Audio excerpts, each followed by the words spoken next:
네, 오늘은 진짜 기적, 진짜 기적이라는 제목으로 하나님 말씀 증거할 때 많은 은혜를 받으시기 바랍니다.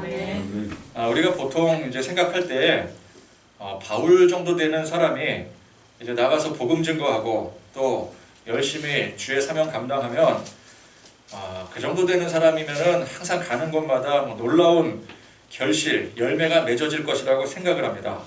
그래서 우리가 어떻게 생각을 합니까? 내가 바울 정도의 능력을 받으면 못할 일이 없을 것 같다. 그러나 내가 못하는 이유는 내가 바울이 아니기 때문이다. 그만한 능력을 받지 못했기 때문이다. 그래서 이제 능력을 구하게 되죠. 그러나 여러분 성경을 잘 보십시오. 바울이 꼭 가는 곳마다 그렇게 놀라운 결실을 맺고 승승장구하지 않았더라는 것입니다. 오히려 많은 환난과 핍박을 당했습니다. 자, 마게도냐, 이 그리스 지방에 처음 도착해서 들어간 성이 빌립보였습니다. 바울은 일찍이 소아시아 지역을 두루 다니면서 거기서 복음의 큰 결실을 맺고 많은 교회를 세워드렸습니다. 적어도 1차 전도여행 돌았던 그 지역에서만큼은 바울은 VIP 대접을 받는 위치에 있었습니다. 그죠? 그 교회를 바울이 거의 다 세운 거잖아요. 그러나 이 빌립보에서는 상황이 달랐습니다. 그 어느 누구도 바울을 알아보지 못했고 그를 대접하기는커녕 멸시했더라는 거예요. 물론 루디아라고 하는 여인이 바울 일행을 통해서 또 예수를 영접하고 그 온 집안이 세례를 받았지만 그 외에는 전부가 다 냉담했고 여기서 좀처럼 결실을 맺지 못했더라는 것입니다. 자, 그러다가 바울의 이름값에 어울리지 않는 그런 행적을 보이다가 지난 시간에 한 사건이 생기게 되었죠. 그 지역에 아주 유력한 점쟁이였던 한 여인이 이상하게 바울 일행을 졸졸 쫓아다니면서 계속해서 하나님을 찬양하고 그 점쟁이의 입술로 하나님을 찬양하고 막 높이고 예수의 복음을 저들이 예수의 복음을 전하는 자들이라 하면서 자기 입으로 예수님의 복음을 전하더라는 것입니다. 야, 드디어 이렇게 결실이 생기는가 했더니 이 여인이 어떤 여인이었어요? 귀신 들린 점쟁이였더라는 거예요. 귀신 들린 점쟁이. 자, 이거는 악한 마귀가 광명한 천사로 가장해서 속이는 행위였습니다. 그걸 알아야 되는 것이죠. 아무리 좋은 말을 해도 그 말의 출처가 어디 있느냐, 그게 중요한 것입니다. 바울은 여기에 속아서 휘둘리지 않고 즉시 이 여인에게 명하여서 예수 그리스도의 이름으로 그 귀신을 물리치게 합니다. 사실 이게 한 사람이라도 지금 이 복음의 결실이 아쉬운 판국에 지금 이 지역사회에서 굉장히 유력한 사람을 이렇게 물리치는 거, 귀신아 물러가라 그러면은 귀신만 물러가겠습니까? 그 여인도 실족하고 물러가게 되는 거죠. 근데 그렇게 하는 것이 결코 쉬운 결단은 아니었을 것입니다. 이거는 그냥 쫓아다니는 한 사람을 물리는 데서 끝나는 것이 아니라 이 여인이 얼마나 큰 영향력을 가지고 있었어요. 그렇죠? 그 사람으로 하여금 유력하게 영향을 미칠 수 있는 수많은 사람들을 물리치는 꼴이 될 수가 있는 거예요. 그러니까 전략적으로 생각해 볼 때 이 여인이 비록 무당이고 점치는 자이고 귀신 들린 자라 할지라도 어쨌건 간에 이 여인이 우리 편으로 잘 들어오면은, 그죠? 이 여인이 자기 입술로 막 복음 전하고 하는데 복음 전하는 일이니까 이게 좋은 일 아니냐, 이 여자 변화된 거 아니냐, 그렇게 생각하고 그러면 이 여인을 통해서 수많은 사람들이 복음을 영접할 수가 있다고 생각할 거잖아요. 근데 그 모든 사람들을 다 잃게 되는 거예요. 이 여인을 물리치게 되면은. 그런 선택을 쉽게 할 수가 없는 거죠. 더구나 지금 이 빌립보에서 바울의 영향력이 아무런 영향도 끼치지 못하는 그런 상황에서. 그러나 결과적으로 이것이 악한 마귀의 간악한 속임수이기 때문에 그런 생각으로 접근을 했다가, 어떤 생각이요? 이거 복음이 더 잘 증거되는구나, 여기서 결실이 맺어지겠구나, 그런 생각으로 접근했다가는 이게 복음 전파는커녕 본인들까지 이 악한 영의 간악한 속임수에 말리게 되는 것이죠. 이게 귀신의 역사 아닙니까? 악한 영의 역사 아닙니까? 결국은 망하는 길로 가게 되는 것입니다. 그래서 언뜻 우리 인간적인 생각으로는 이게 정말 아쉬운 상황인 것 같지만 그것이 영적으로 바르게 분별하여 과감하게 이 여인을 물리쳐야 되는 그런 상황인 것입니다. 바울은 그거를 제대로 분별을 해서 물리친 것이죠. 자, 이 점쟁이 여인은 귀신의 능력으로 점을 치고 많은 사람들에게 인기를 끌었던 사람이었습니다. 유력한 사람들이 이 여인을 통해서 많은 수익을 얻었었어요. 그런데 이제 예수 그리스도의 이름으로 그 귀신이 떠나가게 되지 않았습니까? 바울이 한마디 명하니까 그 귀신이 떠나간 거예요. 그러니 이 여인의 이 능력의 원천이 그만 사라지게 된 것입니다. 더 이상 신통한 점괘가 나올 수가 없죠. 그래서 이 여인에게 연결된 유력한 주인들도 그로 인한 이 여인을 통한 이 점괘를 통한 그 수익이 다 끊어지게 되었습니다. 자, 그런데 여러분 한번 생각을 해보십시오. 자, 사람들의 관점에서 귀신의 능력이건 어떤 뭐 신적 권능이건 간에 점괘의 효력이 영험하다라고 하는 것은 참으로 신비롭고 대단한 일 아니겠습니까? 어느 점집에 갔는데 점장이가 기가 막히대더라. 그럼 보통 사람들은 그 출처가 뭔지 그게 중요한 게 아니라 그 점괘 자체가, 그 영험한 점괘 자체가 중요한 거잖아요. 그럼 사람들이 많이 몰리게 되겠죠? 그런데 그 귀신이 어떻게 됐어요? 한마디 말로 떨어져 나갔어요. 그러면 그 말의 위력이 얼마나 대단하겠습니까? 그죠? 그 영험하다라는 귀신이 그 한마디 말에 벌벌 떨고 도망가 버렸으니 그럼 사람들이 어떻게 생각을 해야 돼요? 야, 저 말의 위력이 그 귀신의 위력보다 저 점장이의 신의 위력보다 훨씬 대단하겠구나. 그러니까 단순히 비교하자면은 점장이 여인과 바울 누가 더 뛰어난 사람입니까? 바울이 더 뛰어난 사람이죠. 그 귀신을 쫓아냈으니까. 그 영험한, 그죠? 그 바울이 누구의 이름으로 쫓아냈어요? 예수 그리스도의 이름으로 쫓아냈어요. 그 신을 물리쳤어요. 그럼 당연히 예수 그리스도가 그 점장의 신보다 훨씬 위에 있구나 라고 생각을 하는 게 정상이겠죠. 보통 사람들 입장에서. 그러면 머리가 조금 돌아가는, 아니 머리가 이거 뭐 굳이 돌아가지 않아도 돼요. 사실은 그냥 생각이 있는 사람이라면 어떻게 반응을 해야 되겠습니까? 이제 저 여인은 별 볼 일 없다. 그죠? 이 여인은 이제 아무것도 없는 거죠. 저 여인은 별 볼 일 없다. 저 바울이라는 사람이 진짜다. 그렇게 생각해야 되겠죠? 그 사람들이 누구한테 몰려가요? 여인에게 몰려갔던 사람들이 바울에게 몰려가야죠. 그래야 정상입니다. 자, 그런 비슷한 유형이 있었죠. 1차 전도 여행 당시에 루스드라라는 지역에 들어갔을 때 바울 일행이 거기서 열심히 복음을 전할 때 안진뱅이를 놀라운 이적으로 성령의 능력으로 일으킨 치유하는 그 사건을 보고 사람들이 저마다 놀라서 뭐라 그랬어요? 바나바를 가리켜서 제우스라고 하고 바울을 가리켜서 헤르메스라고 그 외치고 쫓아다녔더라는 것이죠. 자, 제우스, 헤르메스, 이 그리스 문화권에서 그리스 신화에서 가장 높은 위치에 있는 신들 아니겠습니까? 그들의 능력이 자기들이 섬기는 최고의 신과 다름없는 위치라고 인정을 한 거예요. 그 능력을 보고. 자, 그렇다면 그렇게 영험하고 뛰어난 능력이 있는 그 신을 한마디 말로 쫓아낼 정도면 이 또한 그들의 입장에서도 제우스나 헤르메스급이 되는 거죠. 여러분, 안진뱅이를 일으킨 사건이나 귀신을 쫓아낸 사건이나 비슷한 일 아니겠어요? 이 루스드라나 빌립보나 다 똑같은 그리스 문화권인 것입니다. 자, 그런데 보니까 빌립보 사람들은 루스드라 사람들과는 반응이 전혀 달랐다라는 거죠.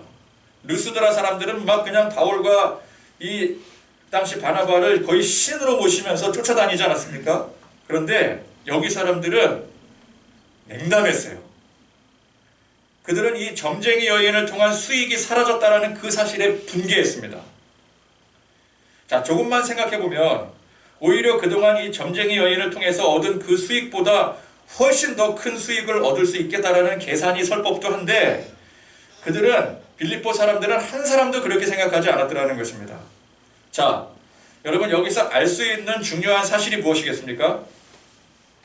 놀라운 능력, 기적의 역사가 결코 복음의 결실로 이어지지 않는다라는 거예요.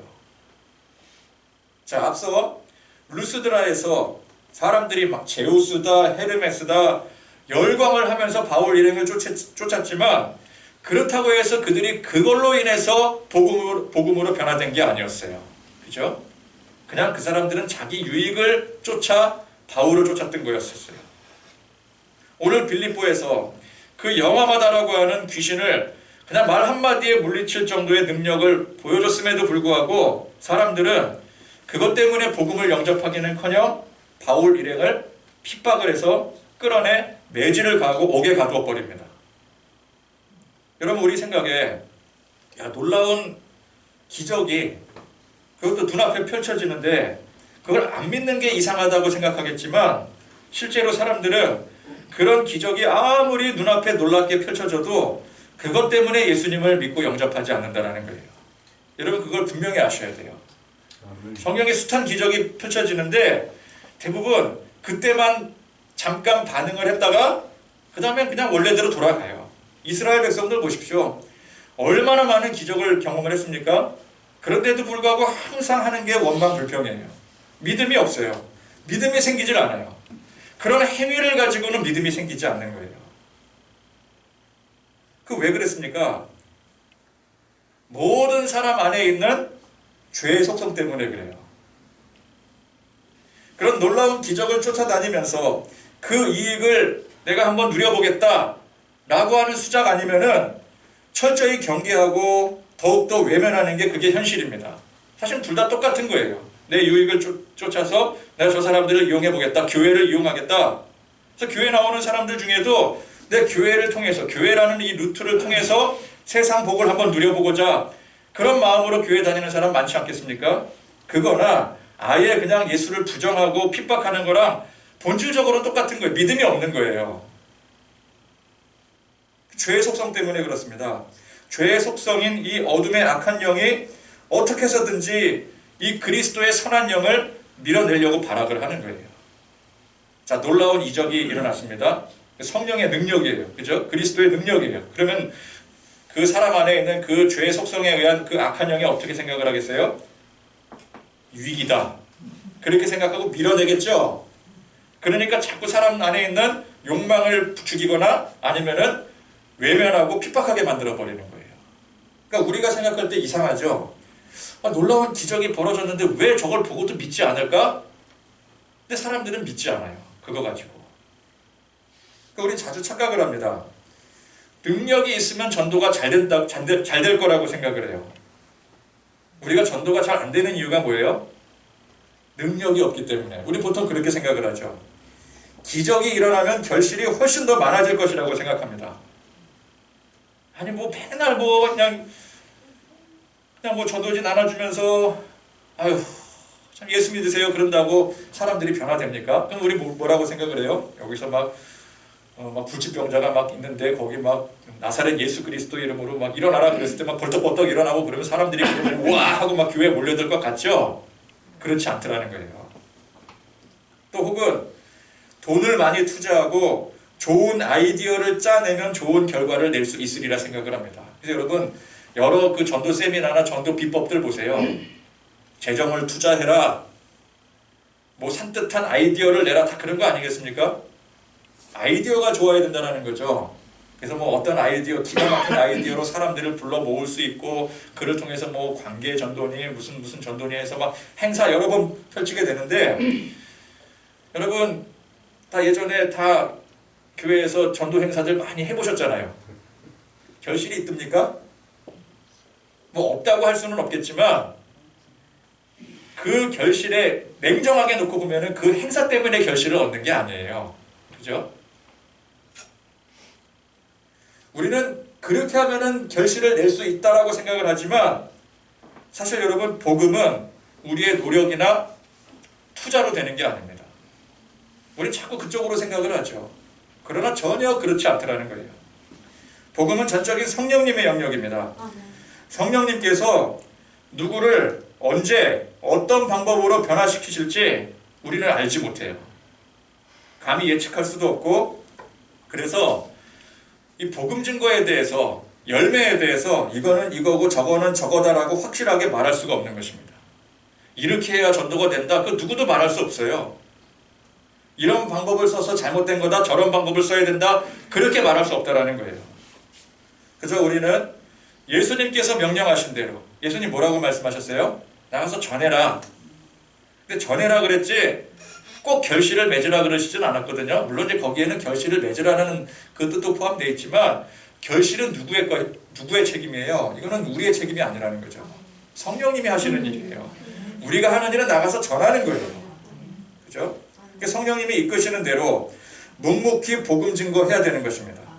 그러다 보면은 성령님께서 그러니까 우리가 생각했던 그 뜻과 방법이 아니라 성령님의 그 뜻과 방법대로 결실을 맺게 해주시는 것이지 그게 우리가 열심히 노력한다고 우리가 뭐 머리 짜내고 뭐 재정 투자한다고 되는 일이 아니라는 것입니다.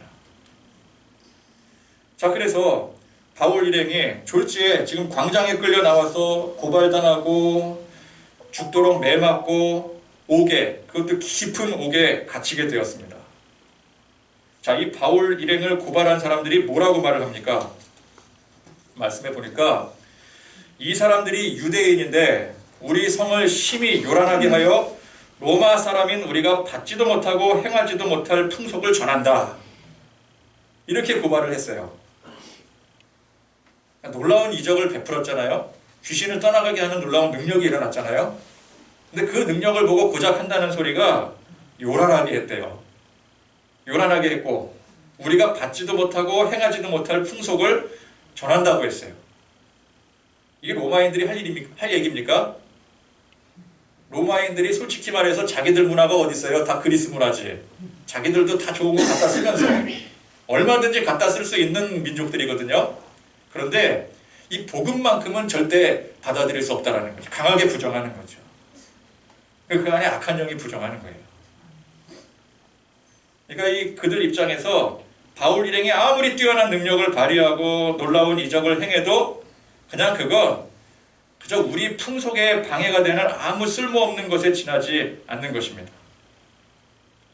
그럼 복음의 능력에 비하면 귀신 쫓는 능력은 아무것도 아니죠.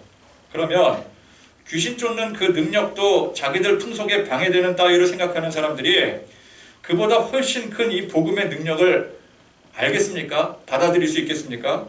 그럴 수 없다라는 것이죠. 자, 이렇게 냉담한 반응 속에서 바울 일행이 모진 굴욕을 겪고 이 감옥에 갇히게 되니 우리가 생각했던 이미지, 보통 우리가 성경 보기 전에 생각했던 바울이라는 그 명성을 듣고 생각했던 이미지, 야, 바울은 나가기만 하면 기적이 일어나고 수많은 사람들이 회심하고 막 돌아서는 그런 놀라운 역사가 일어날 것이다 라고 하는 그 생각과 전혀 거리가 먼 결과가 바로 오늘 말씀에 나타난 결과인 것입니다. 자, 여러분 이게 얼마나 절망적인 상황입니까? 생판 모르는 지역에 와서 그 생소한 두려움을 겨우겨우 이겨내고 열심히 그래도 나가서 복음을 전하는데 아무도 관심을 주지 않아요. 냉담하게 반응하고 모욕당하고 이방인 취급당하고 그러다가 또 성령의 능력으로 큰 이적을 행했는데 그것 때문에 오히려 더 고통당하고 이렇게 옥에까지 갇히게 되니 여러분 그 가운데 복음 증거할 힘이 나겠습니까? 소망이 생기겠습니까? 그러나 오늘 말씀해 보니까 이 감옥에 갇힌 바울과 실라가 그날 밤에 뭐 했어요? 기도하고 하나님 앞에 찬송을 드렸어요. 슬픔의 찬송입니까? 여러분 찬송에 슬픔의 찬송이 있나요? 찬송은 기쁨의 찬송이에요. 감사의 찬송이에요. 감사와 기쁨의 고백이 찬송이에요. 하나님을 높이고 영광 돌리고 그 안에 감사와 감격이 있고 기쁨이 있는 노래, 이게 찬송입니다. 하나님 앞에 찬송했더라는 거예요. 지금 이 밤에 여러분 바울과 실라라고 실망하고 낙담하지 않겠습니까? 그들은 인간이 아닙니까? 우리와 다른 사람인가요? 아닙니다. 우리와 똑같은 사람들이에요. 그 상황이 기쁘고 즐겁겠습니까? 내가 이러려고 여기까지 온 게 아닌데 우리들 같으면 그런 생각 들죠? 눈 좀 뜨시고 여기를 좀 보세요. 이렇게 너무 막 깊이 묵상할 필요는 없고 묵상은 집에 가서 하시고 설교 시간에는 들으시기를 바랍니다. 어디까지 얘기했죠? 여기까지 얘기했죠. 여기까지. 자, 여러분들 같으면 그 입장에서 어떤 생각이 들겠어요? 낙담하겠죠. 내가 이러려고 여기까지 왔나? 내가 그런 사람이 아니잖아요. 바울이 그런 대접받을 사람이에요? 바울이 지금 원래 계획이 뭐였어요? 1차 전도 여행했던 그 지역을 다시 순방하면서 거기서 교회를 돈독히 다주고 거기서 좀 지경을 넓혀가자. 그게 전도 여행의 원래 계획이었잖아요. 그러면은 그 1차 전도 여행 그 지역을 두루 순방할 때에 얼마나 대접을 받겠어요. 물론 대접받으려고 그 일을 하는 건 아니지만 내 위치가 적어도 그래도 내가 1차 때 씨앗 뿌리고 거기서 열매 거둔 그 지역에 가면은 그래도 거기서 더 풍성하게 결실을 맺을 수 있고 내가 말씀 전하기만 하면 수많은 사람들이 막 아멘하고 막 화답하고 막 은혜 받았다 그러고 막 칭송하고 막 그럴 텐데 지금 내가 여기까지 와가지고 계획에도 없는 여기까지 와서 이렇게 정말 사람들이 나를 몰라주는 정도가 아니라 이 두들겨 맞고 감옥에까지 갇히는 이게 말이 되는 상황이냐고요. 절망적인 상황입니다. 그런데 그들은 선택을 했어요. 상황이 그럴지라도 환경이 절망적일지라도 적어도 우리가 스스로 그 절망을 선택하지는 말자. 상처를 선택하지 말자. 지금 상황은 그럼에도 불구하고 우리는 하나님 앞에 기도하고 찬송을 불러야 되겠다. 감사의 고백을 드려야 되겠다. 여러분, 상처와 고난 그리고 감사와 찬양은 그건 우리가 선택하는 거예요. 선택하는 겁니다. 우리에게 주어진 상황과 환경이 그렇게 만들어주는 것이 아니라 우리 스스로가 내 안에 있는 믿음을 가지고 그렇게 하자라고 선택하는 거예요. 상황과 환경이 감사할 만한 상황이고 조건이 되니까 내가 수동적으로 감사하는 게 아니라 상황이 환경이 어땠든지 간에 내 마음의 결정대로 가는 거예요. 자, 바울과 같은 이런 절망적인 상황일지라도 나는 그런 절망의 상처를 선택하지 않고 그럼에도 불구하고 감사와 찬양을 선택한다. 아멘. 그래서 감사와 찬양을 올릴 수 있는 것이지 이게 환경이 좋으니까 상황이 그럴만하니까 감사하고 찬양하는 게 아닙니다. 자, 누가 보더라도 야, 저 사람은 참 감사할 상황이다. 참 좋겠다. 부럽다. 감사하고 찬양할 만한데 본인 스스로가 그거를 인지하지 못하고 본인 스스로는 오히려 원망하고 절망에 빠져서 그걸 선택한다면 그 사람에게는 그 상황이 절망과 상처, 고난의 상황이 되어버리는 거예요. 여러분 명심하십시오. 상황과 환경이 우리로 하여금 태도를 만들어내는 게 아닙니다. 우리 스스로가 우리의 태도를 선택하는 거예요. 그 선택의 문제인 것입니다. 우리 스스로가 감사와 찬양의 태도를 선택해서 우리에게 주어진 상황에게 오히려 명령하는 거예요. 아무리 지금 이 참혹한 상황이 우리 가운데 펼쳐졌다 할지라도 그것 때문에 절망하는 것이 아니라 우리가 되려 우리 안에 있는 믿음으로 감사와 찬양을 그 상황에게 선포하는 거죠. 나는 감사하겠다. 지금 이 상황은 감사할 상황이다. 지금 이 상황은 하나님 앞에 찬송을 올릴 상황이다. 그렇게 선언하는 거예요. 그것이 바로 그리스도인의 올바른 모습이요 세상을 대하는 지혜로운 태도인 것입니다. 자, 그래서 그 밤에 바울과 실라가 오히려 기도하고 감사의 찬송을 불렀어요. 그걸 보니까 죄수들이 다 들었대요. 들을 수밖에 없죠. 밤에 그렇게 찬송을 부르는데 잠이 오겠습니까? 누가 자꾸 이렇게 시끄럽게 구는 거야? 보니까 낮에 어떤 소동이 일어나서 들어왔던 사람이래. 소문 다 나죠? 그죠? 저 사람들이 뭐 예수를 믿는 사람들이라는데 예수의 복음을 전한다 그러고 근데 여기 들어온 이유가 보니까 그 점장이 여인 있잖아. 그 여인, 그 유명한 여인, 그 귀신을 떠나가게 했대. 근데 그 사람들이 오히려 두들겨 맞고 이렇게 잡혀 들어왔네. 아이고, 저거 어떻게 하다가 저렇게 됐노? 대단한 사람들인 것 같은데, 저를 대접을 받을 사람이 아닌 것 같은데, 참 쯧쯧 안 됐구만. 그랬는데, 이 사람들이 막 흐느껴 울고, 막 우리 처지를 막 절망하고 그럴 줄 알았는데, 밤새도록 기도하고 찬송을 부르는 거예요. 그걸 이 죄수들이 듣는 거죠. 아니, 저들이 저럴 상황이 아닌데 어떻게 저럴 수가 있을까? 이 죄수들은 도무지 이해가 되지가 않는 거예요. 그 상황이 접수가 안 되는 거예요. 자, 이때 어떤 일이 벌어집니까? 갑자기 큰 지진이 일어나더니 옥토가 진동을 하고 일제히 그 철문이 다 열리고 죄수들의 그 착고가 뭐예요? 그 이렇게 발과 손에 묶여 있는 그 쇠사슬, 쇠고랑 아니겠습니까? 그 착고가 다 풀리게 됐어요. 자, 이건 기적입니다. 기적. 여러분, 지진은 충분히 일어날 수 있죠. 지진이 일어나면 옥문이 열릴 수도 있어요. 그러나 여러분, 지진이 일어났다고 해서 모든 옥문이 다 열립니까? 물론 희박한 확률로 그럴 수 있죠. 근데 모든 죄수들의 착고가 다 열려요? 그건 기적이에요, 기적.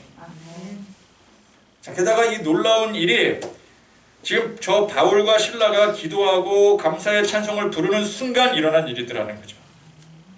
자, 이 밤중에 이 감옥이 난리가 났습니다. 지진이 일어나고 옥문이 열리는데 난리가 안 나겠습니까? 그날 밤 지키는 간수가 이 난리통에 자다가 깨보니 자다가 깼어요. 근무 태만이었어요. 그죠? 난리도 지금 이런 난리가 없는 거예요. 옥문이 뭐 지금 다 무너질라 그러고 막 다 열리고 막 죄수들이 다 풀어졌다. 그러면 이제 뭐 큰일 난 거 아니겠습니까? 죄수들 다 도망치고 대혼란이 일어나게 되면 그 책임은 누구에게 전가가 되는 거예요? 그날 지키던 그 간수가 그 책임을 고스란히 지게 되는 거죠. 자기 목이 날아가는 거예요. 이 간수는 그 상황을 스스로 감당할 자신이 없었습니다. 차라리 자살하는 게 낫다고 생각을 했어요. 결국 그 책임을 추궁당해서 뭐 돌 맞아 죽을 게 뻔한데 자기가 처형당할 건데 그 꼴 안 보고 차라리 그냥 내가 스스로 목숨을 끊는 게 낫겠다. 그렇게 생각할 만큼 지금 긴박한 상황이 된 것입니다. 자, 그런데 자기가 칼을 들고 자결을 하려고 하는데 바울 일행이 그걸 보고 말렸어요. 내 몸을 상하지 말라. 우리가 다 여기 있노라. 자, 여기서 우리가 누구예요? 바울과 실라뿐만 아니라 모든 옥중의 죄수들을 가리키는 말이에요. 자, 그래서 이 간수가 순간 그 바울이 외치는 소리 듣고 정신 차려서 보니까 그렇게 난리가 나서 옥문이 다 열리고 착고가 다 풀어졌음에도 불구하고 그 모든 죄수들이 바울과 함께 있는 거예요. 하나도 도망치지 않고 있는 거예요. 아니, 어떻게 이 죄수들이 지금 이 상황에서 하나도 도망치지 않고 이 바울과 더불어서 그 옥에 그대로 있는 것이었을까? 그 순간 이 죄수들이 바울 일행에게 압도당한 거죠. 바울과 실라의 기도 소리, 찬송 소리에 그들은 이미 압도당한 것이었습니다. 어떻게 저럴 수 있지? 어떻게 저들은 저런 상황에서 자기 신에게 찬송을 부를 수 있지? 어떻게 기도를 할 수 있지? 그러는 가운데 자기도 모르게 압도당해 버렸어요. 도무지 이해할 수 없는 저들의 행동이 그들의 마음을 동요케 했습니다. 앞서 귀신을 쫓아낸 것도 성령님의 능력이요. 또 바울 일행이 그런 절망적인 상황에서 기도하고 찬송 부른 것 또한 성령님의 능력입니다. 그렇죠? 사람의 능력이 아니죠. 여러분, 아무리 바울과 실라라고 한들 그런 상황에서 찬송이 나오겠습니까? 여러분, 그런 상황에서 찬송이 나오겠어요? 이럴 때는 절대 나올 수 없죠 라고 대답을 해야 돼요. 나는 그래, 우리는 그래요. 그럼에도 불구하고 찬송할 수 있어요. 그럼에도 불구하고 기도할 수 있어요. 그건 누구의 능력이에요? 그건 내 능력이 아니에요. 내 안에 계신 성령님의 능력으로 그렇게 하는 거예요. 그죠? 그러니까 귀신을 쫓아낸 것도 성령님의 능력이고 이 밤에 찬송하고 기도하는 것도 성령님의 능력이에요. 근데 여러분 잘 보십시오. 성령님은 그런 외형적인 능력으로 사람을 변화시키고 복음의 결실을 맺게 하지 않으시고 바울과 실라의 내면적인 능력으로 사람을 변화시키고 복음의 결실을 맺게 하시더라는 것입니다. 자, 여기서 말하는 외형적인 능력은 뭐예요? 귀신 쫓아내는 능력. 내면적인 능력은 뭐예요? 절망적인 상황이지만 그 가운데 좌절, 절망, 상처를 선택하지 않고 기도하고 감사, 찬송을 선택하는 그것이 바로 내면적인 능력인 것입니다. 이 내면적인 능력, 이 내면적 기적이 비로소 사람을 변화시키는 거예요. 먼저 누구부터 변화시켜요? 나부터 변화시키죠. 내가 변화됐기 때문에 그 가운데 노래할 수 있는 거예요. 내가 변화됐기 때문에 그 가운데 감사할 수 있는 거예요.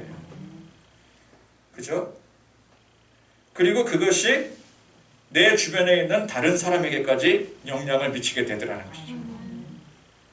결국 진짜 기적이 뭐였어요? 이게 진짜 기적이었어요. 그 절망적인 상황에서 찬송 부르고 기도했던 그것이 바로 진짜 기적이었습니다. 보통 사람들이 볼 때 귀신 쫓아내고 불치병자 고쳐내는 게 놀라운 기적입니다. 그러나 알고 보니까 진짜 기적이 뭐였어요? 내면의 능력으로 믿음으로 감사하고 찬송하고 영광 돌리는 게 그게 진짜 기적이었더라는 것입니다. 자, 여러분 또 잘 보세요. 그날 밤에, 그러니까 그날 그 전에 낮에 외형적인 기적이 이제 귀신을 쫓아낸 것이 외형적인 기적이었다라고 한다면 그날 밤에 또 외형적인 그 기적이 또 나타났죠. 뭐였습니까? 지진이 일어나고 모든 옥문이 열리고 모든 죄수들의 착고가 일제히 풀리게 되는 그것도 외형적인 기적이죠. 근데 그 상황 가운데 진짜 기적이 뭐였어요? 그럼에도 불구하고 그 죄수들이 꼼짝도 하지 않고 그 자리를 지켰다는 거. 그게 진짜 기적이었어요. 그죠? 그러니까 이 죄수들은 그런 외형적인 기적의 영향을 받은 게 아니라 바울 일행의 그 내면적 능력의 영향을 받은 것이었습니다. 그러니까 일찌감치 압도당한 거예요. 자기들이 풀렸는데도 불구하고 거기서 나갈 생각을 못해. 바울이 안 나가니까 자기들도 안 나가는 거예요. 바울이 뭐 그 사람들 다 일일이 쫓아다니면서 나가면 안 돼요, 나가면 안 돼요, 나가면 여러분 다시 잡히면은 형량 늘어나요, 뭐 그랬겠습니까? 바울은 거기서 담담하게 하나님 앞에 찬송하고 기도하고 있는 거예요. 그러고 있으니까 이 죄수들도 같이 안 나가는 거예요. 그러니 이 장면을 목격한 간수가 그 즉시 바울 앞에 무릎을 꿇습니다. 그는 일생일대의 고백을 합니다. 두려워 떨면서 뭐라고 말해요? 선생들이여, 내가 어떻게 하여야 구원을 받으리이까? 자, 지금 이 상황에 이 간수가 지금 이렇게 난리가 난 상황을 이거를 어떻게 타개하고 해결합니까? 이런 말을 한 게 아니겠죠. 이건 지금 이미 해결이 됐어요. 신기하게도 지금 죄수들 한 사람도 도망치지 않고 있거든요. 그러면 이제 곧 수습하려고 다른 간수들이 다 오지 않겠습니까? 그래서 이제 뭐 어쨌든 감옥이 무너진 것 자체는 자기 책임이 아니에요. 지진이 일어나서 무너졌는데 그럼 뭐 어떻게 할 수가 없는 거죠. 그 가운데 이 죄수들이 다 도망쳤다면은 그거는 자기의 책임이 되겠지만 죄수들이 지금 안전하게 다 지금 있는 상황이잖아요. 그러면 나중에 오히려 표창받을 일이죠. 야, 그런 상황에서 어떻게 이 죄수들을 다 지켰대? 그러면서 그 책임자 누구야? 그래서 이제 뭐 대통령 표창도 받고 뭐 훈장도 받고 그럴 거 아니겠어요? 그러니까 그걸 가지고 지금 이 문제를 어떻게 해결하느냐 그걸 물은 게 아니겠죠. 이 간수는 지금 이 상황 자체에 압도당한 거예요. 똑같이 압도당한 거예요. 이 사태가 지금 어떤 상황인지 보니까 바울 일행이 잡혔어요. 간수니까 왜 잡혔는지 알죠?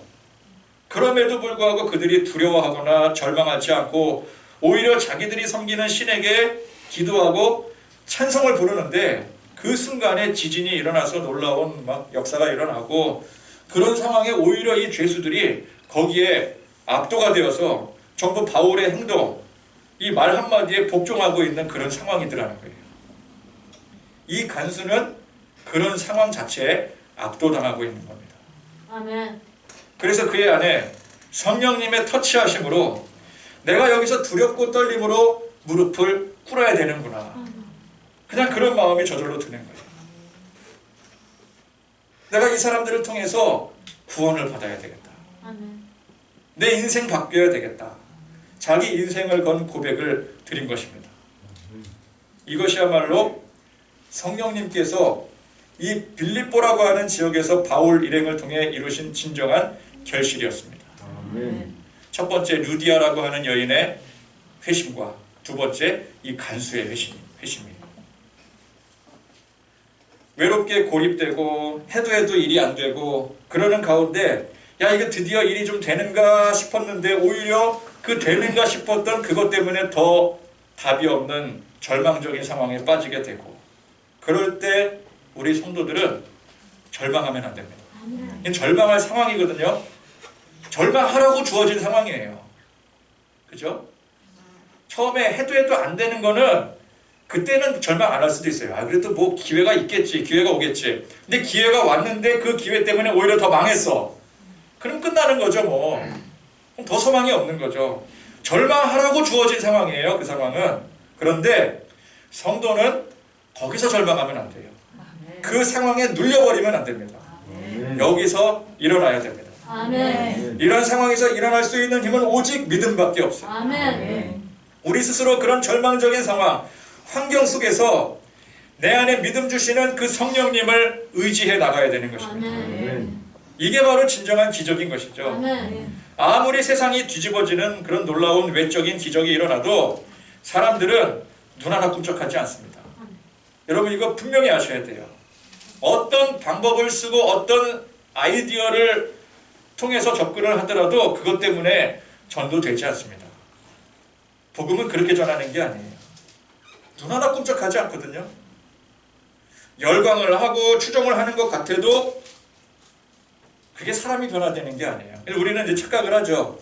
야, 이런 방법을 했더니 이게 돈을 좀 풀었더니 내가 상품권 막 쏟아냈더니 사람들이 몰려드네? 그럼 그 사람들이 변화됐는 줄 알아요? 절대 아니거든요. 상품권 때문에 온 거거든요.